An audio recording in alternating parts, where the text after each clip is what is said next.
is James Mathers at Cine Expo 2018. I'm here with my old friend Tom Fletcher. He's now with Fujifilm, Fujinon, Fujifilm optical devices. Yes. You tell us, and tell us a little bit about the company and what you've been doing lately. Yeah, I work for Fujifilm, Fujinon. Officially, they call us the optical device division.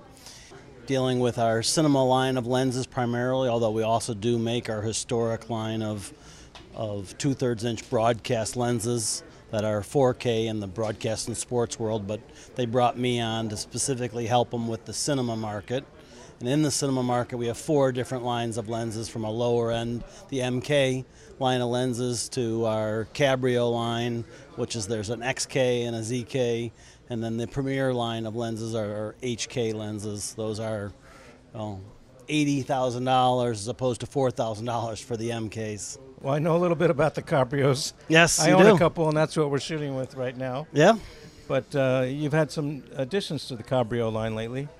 Well, with the Cabrios, we have 4 lenses in the Cabrio family. We have a wide 14 to 35, the 19 to 90, which is kind of the workhorse for television, the 85 to 300, and then the 25 to 300, which is a lens that you recently purchased, that's really picking up popularity in the scripted drama shows and situation comedies.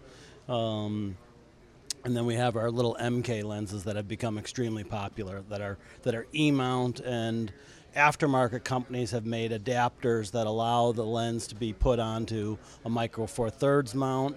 So that allows the Panasonic camera as well as the new Blackmagic camera, which is getting a lot of excitement. But E-mount means initially it was for Sony cameras? Yeah, right? what happened was our factory looked at the market and saw how many Sony FS7s that they've sold. That's been the most popular camera that Sony's ever made. And so there's this large army of people out there with an FS7 E-mount, and 80% of those people were putting in an EF lens onto that. So they had to adapt it some way. And they said, okay, we're going to make a lens for this large market of customers. Believe me, we had a lot of people ask, why didn't we make it in an EF? And the reason we didn't is that to make an E-mount lens, the flange distance is 18 millimeters. With an EF lens, you have a larger flange because historically you had to deal with a mirror flipping up and down for a DSLR, for an SLR lens. And without that, you can build a shorter flange distance, and that makes the lens smaller and easier to build. So if we would have built the lens to be able to handle a longer flange distance, the lens would have been bigger. It wouldn't have been the 2.2 pound lens that everybody likes with that lens. And it's much more affordable. Much more affordable, easier to make. I mean, it's all about, right now, people producing a lens that is a cost-effective market. You're buying a $7,000 camera, $8,000 camera, you don't want to pay more for the lens than you did for your camera, but that is becoming the reality. I think that's one of the interesting trends that's happened. Is you go back 25 years ago, and a Betacam or a Nikigami camera was $100,000, and you bought a $15,000 lens. And people would like that ratio today. When they're buying a $4,000 camera, they'd like the lens to cost $400. And they'd like it to last a little while, They too. would, but that's the good thing people like about optics is a good investment. It's something that lasts, and the only thing that changes is the imager size. And that brings us to a good these topic. Big full-frame sensors. How are you going to deal with that? Well, we kind of when we talked to you at NAB, we leaked a little bit of information about our full-frame lenses that are going to be coming out. I would say the end of the year. It would be optimistic. I'd say it's going to be the beginning of next year. What we're saying publicly is they're going to be a lightweight lens because people are going to a smaller camera. They like that size. They're used to that. And we're going to have the T-stop is something that's going to start with a 2. Oh, that's so fast. It's not going to be a T2, I'll tell you that. But I'm guessing it's a T29. And we're talking about primes? No, we're talking about zooms. Oh, that's great. what we do. We're I love right now zooms. We are a zoom company, and we have looked at making primes, and we do zooms real well. And it's harder to do a zoom lens than it is to do a prime lens. And so we wanted to stay to our strength, and that's why we're staying with zooms for the current time at least. And as it grows, the physics of the lens usually will grow with the sensor size, but you're engineering it to make a very compact zoom. Well, you can't cheat physics. Yeah. So what you have to, lens design is all about compromise. Yeah. So what we heard from our research and talking, doing focus groups, which Digital Cinema Society helped us out with getting members to come out and give us feedback on what we should be building.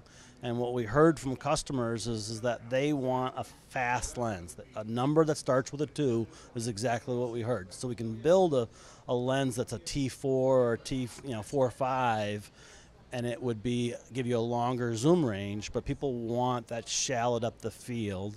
So that was the first thing we started with, was a T29, and then we're looking at our focal ranges, and we haven't finalized on our focal range, or at least the factory isn't telling me what the final decision is, so I truly don't have to lie about it and say like I don't know. I really don't know. But it'll be maybe a 3-to-1 and not a 10-to-1. Correct. I mean, to build a 10-to-1. Because otherwise it'd be huge. Correct. Right. And slow. Right, right. And expensive. So you want to have something that fits all those parameters, and having a little bit of a shorter range was something people were willing to deal with. So that's the near future. What do you see for the distant future in lenses? I don't have a real good answer for that. But you'll keep researching and one coming of the up things, with new things. As you started this, you said that I work for Fujifilm, and our company really reinvented themselves when they decided to stop making film in the early 2005, 2007-ish. They saw the writing on the wall that film was going away. They said, okay, we have to reinvent ourselves. And I was just at our factory in Japan, and they have a whole innovation center where they talk about all the different technology that they got into, whether it's cosmetics or a layer of film that covers your television that allows more off-access viewing and not having a color shift. They took the expertise, the color scientists that we had, the people that could make microscopic layers, and have reapplied it. So we have burn victims that will use a Fujifilm product that if you get burned, you're using a layer of film. And I'm just really proud of our company to have reinvented itself. It really made me very proud to work for Fujifilm, and so they'll be there in the future. Yeah, no, they are figured out how to reinvent themselves, and they've taken our color scientists that took and made film for us, and taken them and helped us make better lenses.